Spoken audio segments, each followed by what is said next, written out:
ఎప్పుడో జరిగిన బైరాను కూల్చివేతకు సంబంధించి ఆ కేసుని రీఓపెన్ చేసి ఈరోజు దాన్ని అడ్డు పెట్టుకుని దాదాపు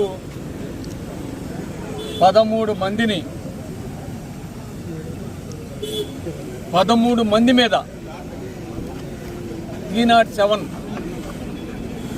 మరియు ప్రభుత్వ ఆస్తులు ధ్వంసం చేశారని తప్పుడు కేసులు బనాయించి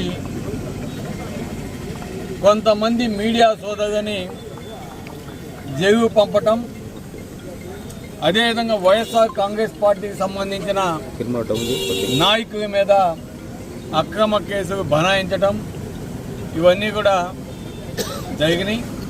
కోర్టు మన కావలి నియోజకవర్గంలోని పోలీసు డిపార్ట్మెంట్కి కూడా సహకరించండి అని చెప్పిన మీదట ఈరోజు వారి పిలుపు మేరకు ఉదయం 10 గంటలకి పోలీస్ స్టేషన్కి రావాల్సిందిగా కోరడం జరిగింది.